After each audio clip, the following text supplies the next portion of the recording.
Sir, where are you going? To my gate. You've been pacing. That's suspicious. I'm reviewing work. What kind of work? I'm a federal prosecutor. A federal prosecutor? Yes. Now, what's the reason for this stop? The security footage timestamp read 3:43 p.m. on a Tuesday afternoon, and what it captured would end one career, launch a federal investigation, and cost the city more money than anyone at that airport could have imagined. A black man in a perfectly tailored charcoal suit walked through Gate 43's terminal concourse, his letter briefcase in one hand, his phone in the other, completely unaware that the next 47 minutes would change everything. The officer watching him had already made up his mind about what he was seeing. His hand already rested near his belt, his eyes already suspicious, his assumptions already locked in place. What he didn't know was that the man checking his phone wasn't a drug dealer, wasn't a con artist, wasn't someone who would simply comply and move on.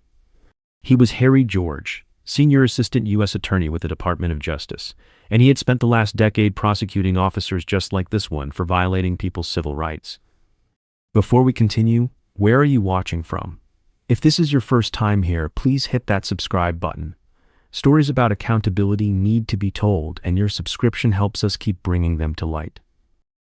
The airport sat at the edge of the city, one of those massive international hubs where thousands of people pass through security every single day. Harry George had just come from the federal courthouse downtown, where he'd spent 3 weeks prosecuting a corruption case against a former city councilman. The verdict had come in that morning, guilty on all 12 counts.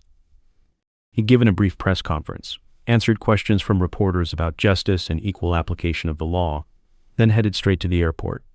His tie was still knotted perfectly, his jacket still pressed, his shoes still polished. He was tired, looking forward to getting home to his wife and 8-year-old daughter, maybe ordering pizza and watching a movie. Normal thoughts, regular plans, the kind of Tuesday afternoon that shouldn't end with federal lawsuits and congressional hearings. Officer Curtis Reynolds stood near the security checkpoint exit at 3:41 p.m. His duty log later said he was monitoring for suspicious behavior and potential security threats. The surveillance footage showed something else. It showed him watching travelers stream past for nearly 2 full minutes. It showed him ignoring a white man in jeans who was actually acting strangely, looking around nervously, checking his phone every few seconds. It showed Reynolds' eyes locking onto Harry George the moment he came into view. It showed him watching George stop at a newsstand, purchase a bottle of water and a magazine, check his phone, smile at a text message. Normal behavior, innocent behavior. The kind of thing hundreds of other travelers were doing at that exact moment. But Reynolds had already decided what he was seeing. The first words out of Officer Reynolds' mouth were captured perfectly on his body camera because he had turned it on before approaching. Later, this would seem significant. The officer asked Harry George if you could ask him a few questions. Not good afternoon, not can I help you with something, but can I ask you questions? George looked up from his phone, saw the uniform, saw the expression, and immediately understood what was happening. He had prosecuted cases that started exactly like this. Different people, different places, but always the same pattern. He knew exactly what this was. The prosecutor answered politely. He asked if there was a problem. The officer said he was conducting a security check. George asked what had triggered the security concern. Officer Reynolds didn't answer that. Instead, he asked where George was coming from. The prosecutor said he was coming from downtown. The officer asked what he was doing downtown. George said he was working. The officer asked what kind of work. George said he was an attorney, and there it was, right there on the body camera footage. Officer Reynolds looked at this black man in an expensive suit and asked what kind of attorney could afford to dress like that. The surveillance cameras captured all of it, every word, every tone, every assumption. Harry George stood there at gate 43, holding his bottle of water, his magazine tucked under his arm, his briefcase at his feet, and he made a decision. He could walk away. He could just say thank you, officer, and head to his gate and let this go. But he had spent his entire career fighting these moments. He had stood in courtrooms and argued that this exact behavior violated the Constitution. He had won cases, sent officers to prison, forced departments to change. And now it was happening to him. Officer Reynolds asked for identification. Harry George, still holding his water bottle, asked why he needed to show identification. He wasn't checking in for a flight. He wasn't going through security. He was standing in a public terminal buying water. Officer Reynolds repeated his request, his voice getting harder, his hand moving closer to his belt. The prosecutor took a slow breath and reached for his wallet. He pulled it out slowly, deliberately. He pulled out his driver's license. He held it out. Officer Reynolds took it, looked at George, looked at the briefcase, looked back at the license.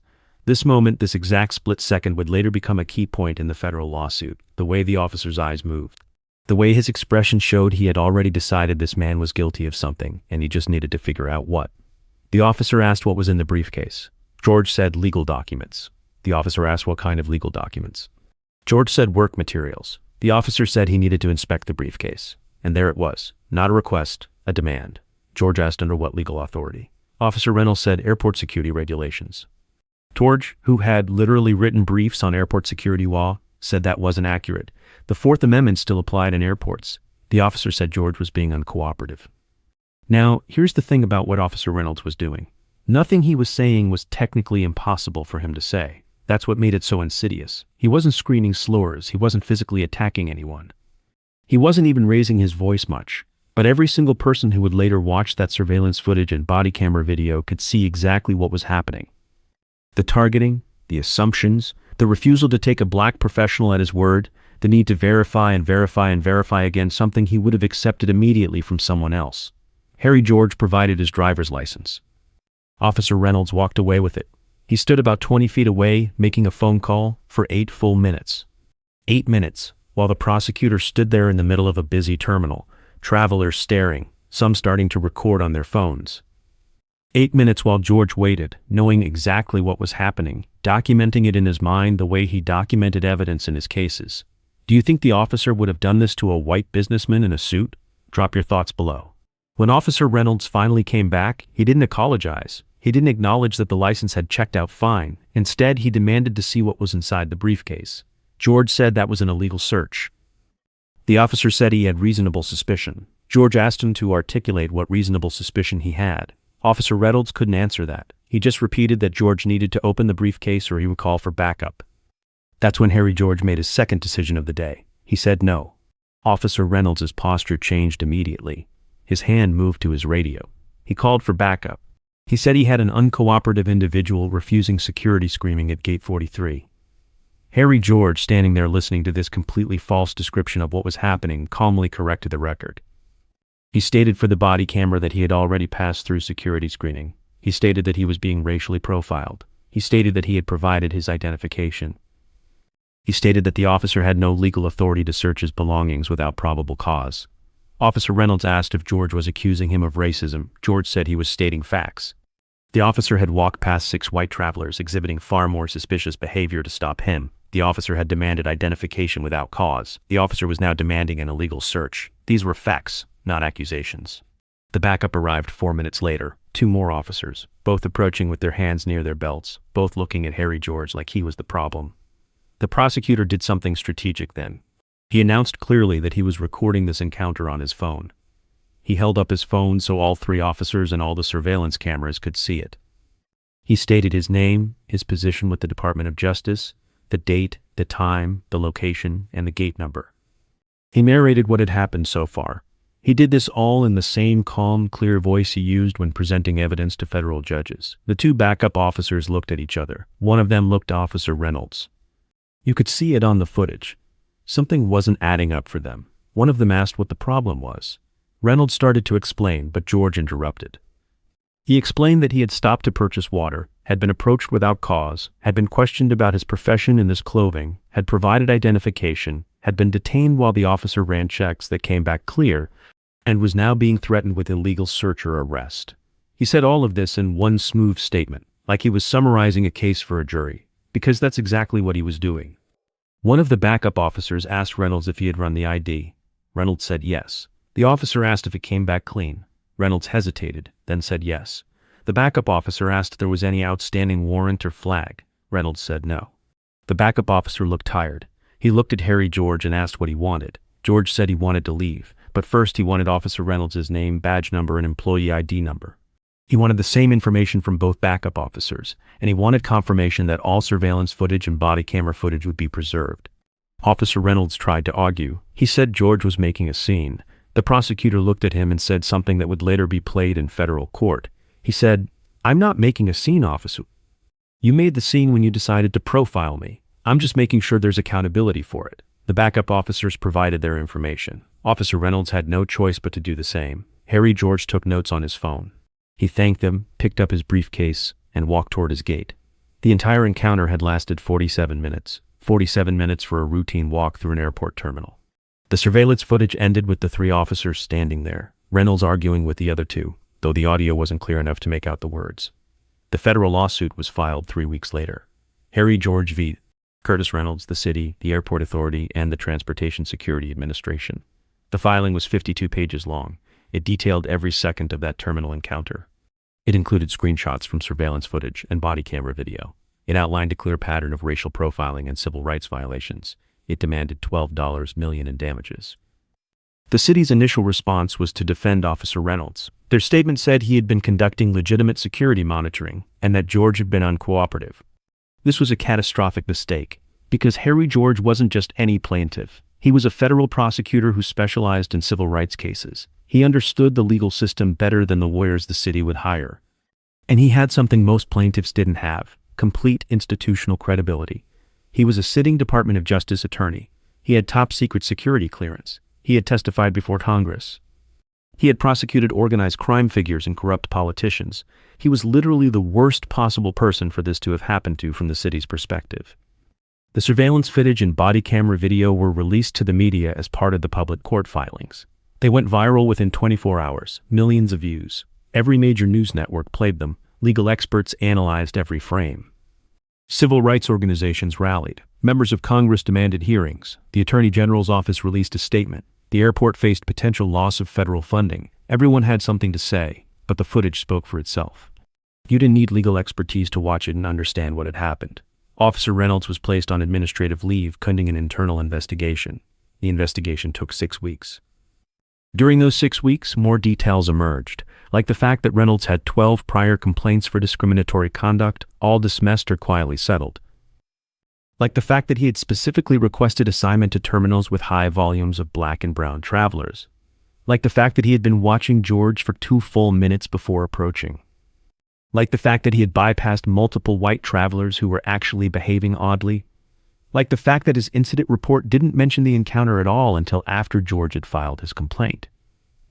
The internal investigation found that Officer Reynolds had violated multiple department policies regarding reasonable suspicion, appropriate interaction with travelers, and abuse of authority. He was suspended without pay for 45 days. George's lawyers called this insulting. They pushed harder for the lawsuit. The city offered to settle for $2 million. George refused. They offered $5 million. He refused. They offered $8 million. He refused. Would you have taken $8 million? Type yes or no in the comments. Harry George gave one interview during this period, just one. He sat down with a national news program and explained his position. He said this wasn't about the money. He said if it was just about the money, he would have settled immediately for the first offer. He said this was about accountability. He said this was about every black and brown person who had been through something similar but didn't have his resources, his knowledge, his position. He said the surveillance cameras had captured what happened to him. But how many times did this happen when there were no cameras? How many people just accepted it because they didn't know their rights or didn't have the power to fight back? He said $8 million was the cost of sweeping it under the rug, and he wasn't interested in rugs. The case went to federal court 14 months after the incident. The trial lasted 6 days. The jury heard from Officer Reynolds, who maintained he had just been doing his job, protecting travelers from potential threats. They heard from the backup officers, who testified that the scene had seemed calm when they arrived and they weren't sure why backup had been called. They heard from TSA supervisors who talked about proper procedures. They heard from constitutional law experts on both sides. They heard from other travelers who talked about their own experiences being profiled. They heard from FBI agents who testified about Harry George's security clearance and professional record, but mostly they watched the surveillance footage and body camera video. George's lawyers played it twice during the trial, all 47 minutes. They didn't add much commentary. They didn't need to. They just let it play. 12 jurors sat and watched an airport police officer treat a federal prosecutor like a criminal for the offense of walking through a terminal while black. Harry George testified for 6 hours over 2 days. He walked through every moment of that Tuesday afternoon. He explained how he had felt, what he had thought, why he had responded the way he did. He talked about being a black man in America. He talked about being a black man with a law degree and a Department of Justice badge and still being seen as threatening. He talked about his daughter, who was 8, and how you would eventually have to have conversations with her about how to act around police. He talked about fear, not fear of criminals, but fear of the people who were supposed to protect citizens from criminals. The defense tried to make it seem like George had been difficult, that he had escalated things by refusing to comply with reasonable requests. The strategy backfired spectacularly. George's lawyers pointed out that he had every legal right to refuse an illegal search. They pointed out that he had provided his identification when requested. They pointed out that being detained for 47 minutes in an airport terminal for buying water wasn't a reasonable security measure, it was harassment. The jury deliberated for 3 hours. They came back with a verdict in favor of Harry George. $12 million in damages, $4 million in compensatory damages for emotional distress, violation of civil rights, and false imprisonment. $8 million in punitive damages, specifically meant to punish the city and the airport authority and send a message that this behavior would not be tolerated. The courtroom erupted in a pause when the verdict was read. Harry George sat quietly, his hands folded on the table in front of him. He didn't celebrate, he didn't smile, he just nodded slowly, like something important had been confirmed. The city filed appeals. They argued the amount was excessive. They argued the jury had been biased. They argued a dozen different legal points. Every appeal was denied. 16 months after the trial, the city finally cut a check for $12 million. It was one of the largest civil rights settlements in the state's history. Officer Curtis Reynolds was fired immediately after the verdict. He appealed his termination through his union. The appeal was denied. He filed his own lawsuit claiming he had been made a scapegoat. That lawsuit was dismissed with prejudice. Criminal charges were filed against him for deprivation of rights under color of law. He pleaded no contest to avoid trial. He was sentenced to 18 months in federal prison and 2 years of supervised release. He was also barred from federal employment for life and lost his law enforcement certification. Last anyone heard, he was working retail security at a shopping mall. Harry George took a 6-month sabbatical from the Department of Justice. He used $6 million of the settlement to establish the Travelers' Rights Legal Defense Fund, providing free legal representation for people detained or discriminated against in airports. He donated $2 million to organizations fighting racial profiling. He put $2 million into his daughter's education fund and his family's security. He used $2 million to fund implicit bias training programs for law enforcement agencies nationwide. When asked about the donations, he said the money had come from taxpayers, so it should go back to helping taxpayers. The airport implemented sweeping changes after the lawsuit, new policies about when officers could approach travelers. Mandatory body cameras for all security personnel, new training about implicit bias and constitutional rights, required logging of all detentions with specific reason codes, monthly audits for racial disparities. An independent civilian oversight board, a Department of Justice consent decree requiring federal monitoring for 5 years. None of these changes brought back the 47 minutes Harry George spent being harassed in an airport terminal.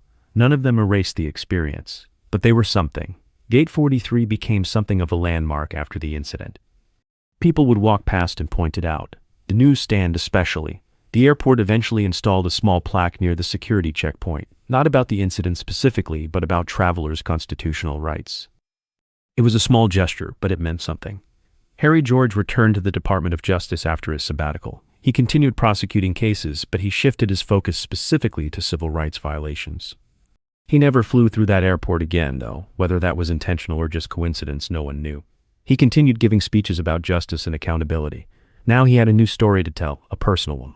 He would talk about that Tuesday afternoon, about standing in a terminal with his briefcase, about being treated like a criminal, about how the system had worked for him because he knew how to make it work, but how it failed so many others who didn't have his knowledge or resources.